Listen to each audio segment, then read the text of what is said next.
朝ごはん。初のジブリ飯。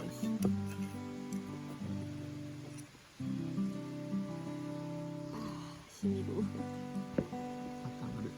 オニオンコンソメスー朝食いいよね。プ。この空気が澄んでる感じいいよね。歌の音聞きながら。いいかな。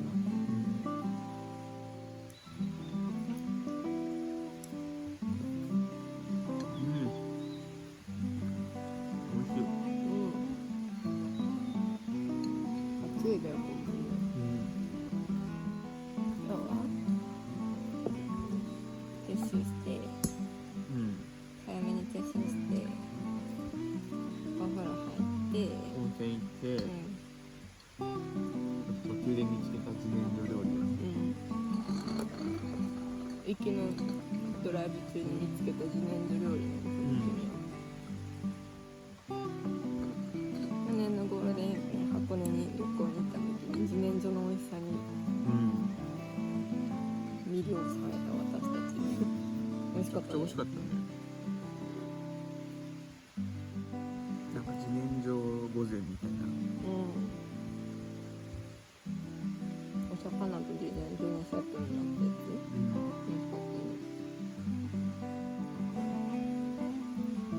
今年の夏のジブリの金曜ロードショーも楽しみだね。いや、なんかあったね。ナウシカとかね。ナウシカはあったかな、どうかな。ナウシカクリックオーターかな。もののけ姫。何のジブリが好き？その時しよう。こんな感じあれ好きだね。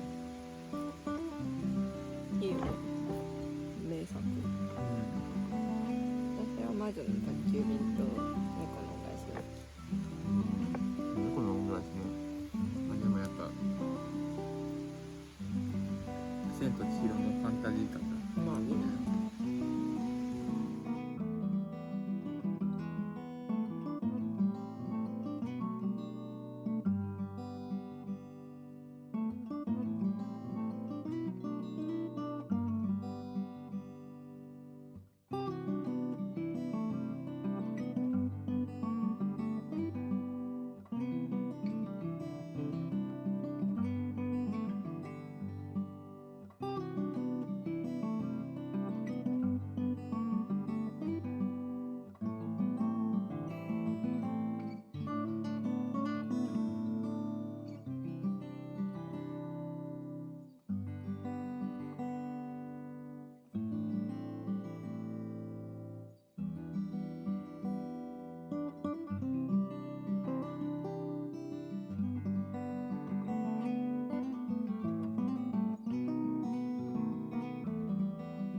楽しかったね。ねえ、今回も良かったね、やっぱり。それでは。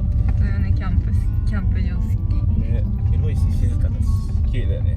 本当に静かやんな。川のせせらぎも聞こえるし、自然豊かで本当にいいキャンプ場。ね。じゃあ温泉でさっぱりして自然薯昨日からずっと楽しみにしてる自然薯に向かおう。よし。運転お願いします。